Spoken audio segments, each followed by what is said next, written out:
Ayun, at ngayong araw nga pala ay tumama sa waiting ang aming pinuno. Mamimigay raw siya ng balato sa buong nayon. Tapos ay napagkasunduan na nga namin na magpangsi ulit. Di na kami dalawang isip at kami humayo na roon papunta sa Wawel. Tapos kami naglusong pa nga at habang kami naglalakar ay sumalubong sa amin na rin si Pig's Kitchen Delivery. Paano naman?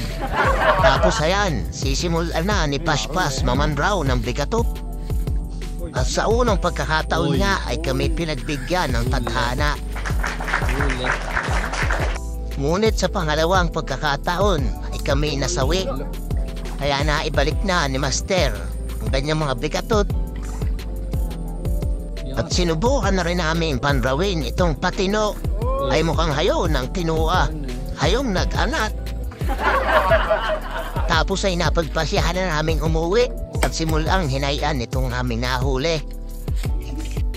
Ayan, kakaliskisan na yan, Chef Boy Indoy. Habang naghihinain ay nag-aabang na rin yung tita. At pagkatapos hinayan ay uhugasan na rin natin yan. Ayan, at napakalinis na. Nang! Tapos ay nagpunta kami sa Magic Farm para mamitas ng sangkap, sibuyas. Tapos ay repolyo. Kumuha na rin kami riyan ng patatas. Saka bawang. Ayun, at naghanap pa nga ng sili. Tapos ay nakakuha rin kami sa talbusan ng luya. Ayan na. Tapos ay nagnaraw na naman kami sa kapitbahay ng papaya. Tapos ay sinimulan na niya ang gayat-gayatin. Biggs, please open your briefcase. At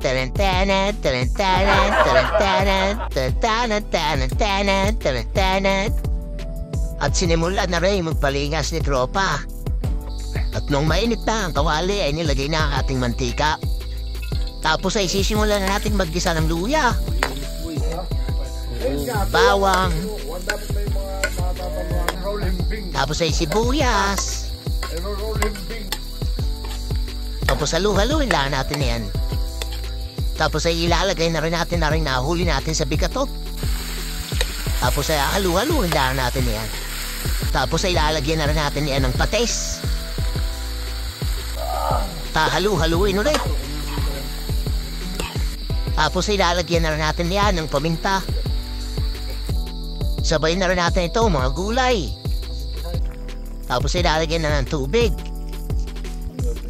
Tapos sa huli ay haring repolyo. Nakalimutan namin ang baho ng sili. Tapos ay nagkanong-kanong na rin kami ng sausawan. Lalagyan rin pala natin yan ng kaunting bitchin. Tapos ay titikman na yan ng ating chef. Parang hindi yata masarap. Oh! At kaya na! Luto na nga! Ina!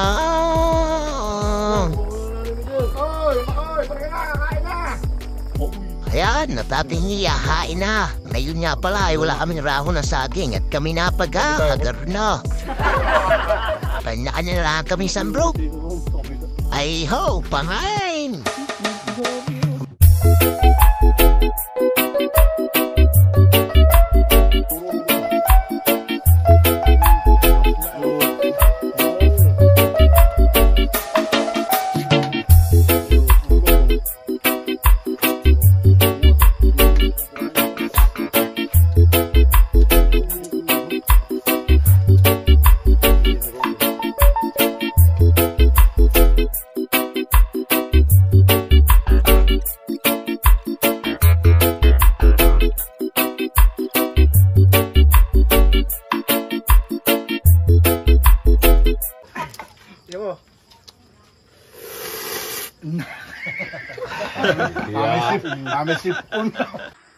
At pagkatapos nga magpangain ay mag-iintay na lang ng tulugan. Kaya naglalakihan ang kanilang mga tiyan. Woo! Bye-bye!